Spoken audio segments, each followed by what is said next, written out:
Isang mapagpalang araw sa ating lahat mga kapatid. Ako muli si Adrian Bernales ng Batch 3 at itong aking daily devotion. At ngayong araw ay pag-uusapan natin ay kung ano ang kahulugan ng Yahweh Shammah o Names of God. At ating Bible verse mula sa Ezekiel chapter 48 verse 35. Ang sabi sa Ezekiel chapter 48 verse 35, "And the name of the city from that time on will be the Lord is there." At dito po nanggaling sa pangalang Yahweh Shammah na ang ibig sabihin ay the Lord is there, kung saan ang Diyos ay naroroon. Mga kapatid, minsan sa buhay natin, mayroon tayong mga panahon na parang malayo tayo sa Diyos, parang walang naririnig at parang tayo lamang mag-isa sa mga pinagdadaanan natin. Pero dito sa pangalang Yahweh Shammah, pinapaalala ng Diyos na siya ay hindi nawawala, hindi siya lumalayo, siya ay nanatiling kasama ng kanyang mga anak. At dito pumapasok yung vision na binibigay kay Ezekiel, ang city na pinangalan niyang the Lord is there, ay hindi tulad ng mga normal na syudad na pwedeng masira, mamagsak o iwanan ng mga tao.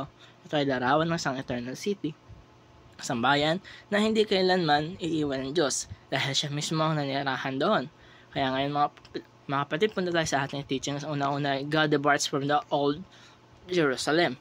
Kung babalikan natin ang book of Ezekiel, mga eksena kung saan nakita ni Ezekiel na ang glory of the Lord ay umalis sa old Jerusalem. Dahil sa patuloy na kasalanan ng mga tao, idolatry, rebellion at tigas ng puso. Imagine lang natin na isang bayan na dating punong-puno ng presensya ng Diyos, iniwan dahil hindi siya igagalang. Pero kahit naman sa presensya ng Diyos, noon ay hindi ibig sabihin na tapos na siya sa Israel. Hindi ibig sabihin na forever abandoned na sila. Kasi may mga plano pa rin ng Diyos, something new, something better. Kalawa, the Spirit of God dwells in the New Jerusalem. Sa vision ni Ezekiel, pinapakita ng Diyos ang isang bagong city, isang restored Jerusalem, at ang pinaka-highlight ay Yahweh Shammah, the Lord is there. Hindi lang basta babalik ang Diyos, permanente siyang maninirahan doon, hindi tulad ng luma kung saan namayo ang presensya niya dahil sa kasalanan.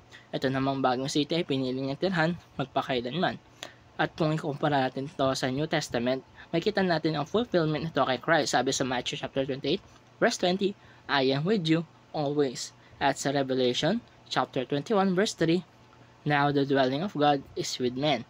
Ibig sabihin nito, mga kapatid, ang presensya ng Diyos ay hindi na limitado sa temple lamang. Hindi confined sa isang lugar, kundi na sa mga taong tinubos na niya.